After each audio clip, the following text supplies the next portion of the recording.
and welcome back to Chat the Brain with Dr. Ghislaine. I'm Dr. Christine Ghislaine, board-certified clinical neuropsychologist.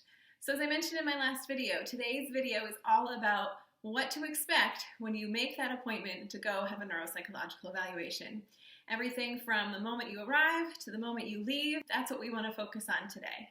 When I think about the process of a neuropsychological evaluation, I think about four main components of the day. Obviously, this can vary across settings and locations, and we'll talk a little bit about that later on in the video, but there are four main components that I want to touch upon today. So the four main components that I think about are arrival and consent, the intake interview, testing, and education and feedback. So let's jump into those four components now. Jumping into number one, arrival and consent. You arrive at the neuropsychologist's office and you are raring and ready to go.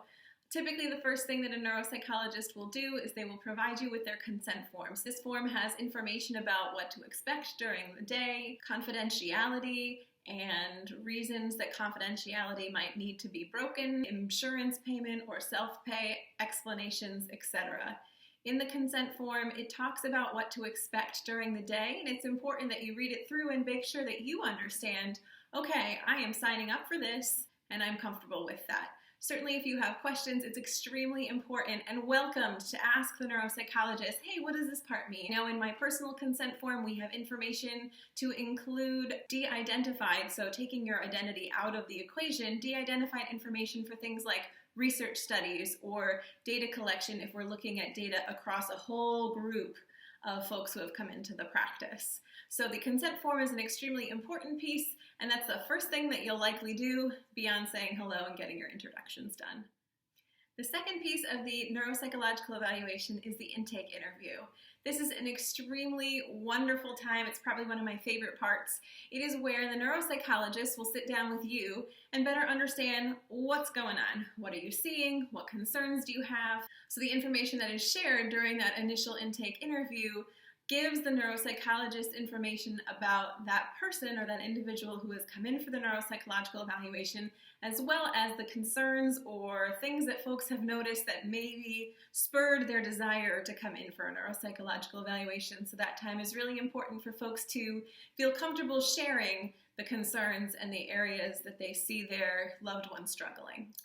The third component of a neuropsychological evaluation is the testing itself. Now, let's talk about this, because testing can range from, 15 minutes, maybe in a really rare case, to 6 to 8 hours, and everywhere in between. So it's important to talk with your neuropsychologist before you come in so that you're prepared for what to expect during that day. I know that when we see younger children, it might only be a half a day. School-age children or adults who are working and otherwise, those evaluations can take a full day.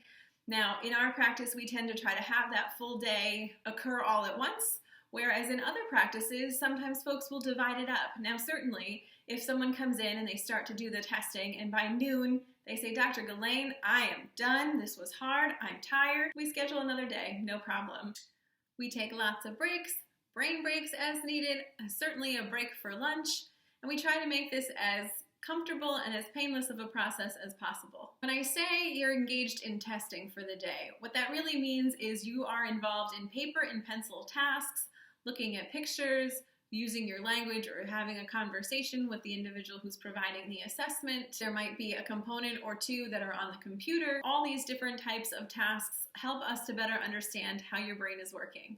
I often joke with clients that if they really hate the task that they're working on in the moment, give me 10 or 15 minutes and we're likely to move on to the next thing. Something else I always tell clients who are coming in for neuropsychological evaluation is nothing that we do is a secret. If you have a question about why you have to do something or what this test or measure is measuring, nothing is a secret, and I'm happy to tell you. So I always encourage conscious consumerism. Ask me what you want to know and I'll be glad to tell you. While I want to do an entire video series on the different components of a neuropsychological evaluation testing time, I'm going to talk right now about the domains of functioning, which is just the areas that are tested, and make sure that you understand that all of these domains in my evaluations are assessed, but it doesn't necessarily mean that all of those domains of functioning are assessed in every single neuropsychological evaluation given by every single person. In a lot of ways, I'm talking about my own experience, and as I I mentioned, I'll talk about other settings where folks might have a slightly different experience. Nonetheless, these domains are pretty typically assessed by most neuropsychologists.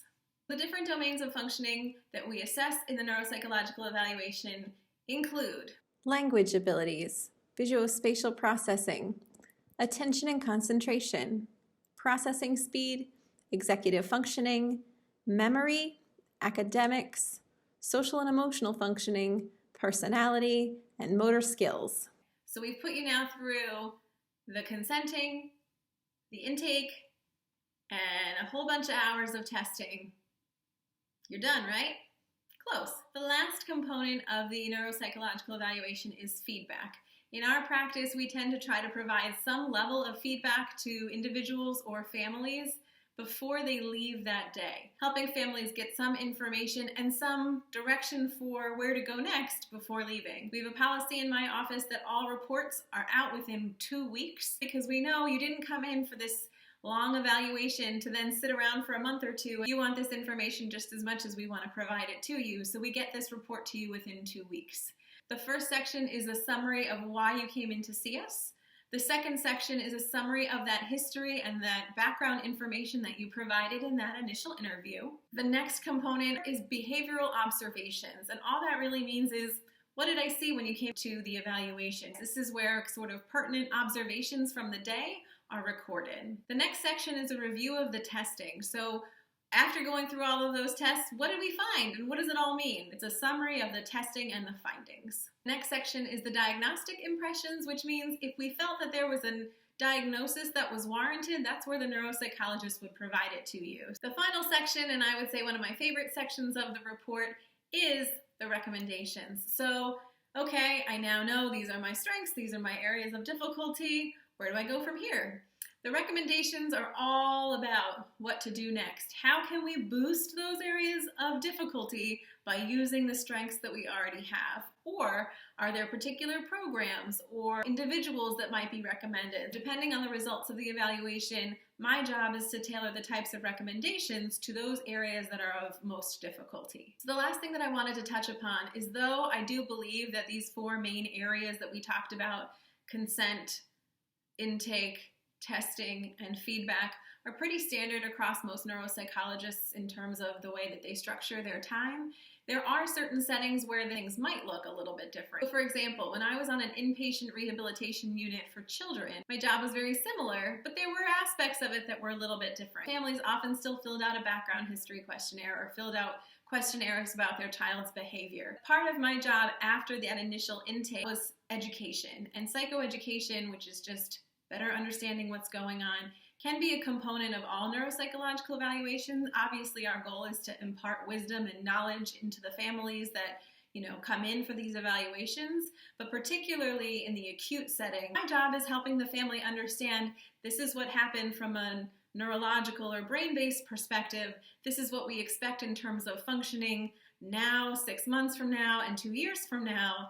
And this is how we're going to achieve short and longer term goals. For some of the more neurologically compromised children, or for example, for a child who was still in a coma when on the unit, we might do brief monitoring testing. So looking at different types of reflexes or responses to pain, light, stimulation, things like that, to monitor as they emerge from their coma. Again, it's not necessarily that every child gets the same exact type of testing or every adult gets the same exact type of testing. So I hope by the end of this video you have now figured out what those 4 components of a general neuropsychological evaluation are, and you have a better understanding of what to expect if you come in for an evaluation one day. In my next series of videos, I will be talking about the major domains of functioning that are assessed in a neuropsychological evaluation. I hope you'll join me.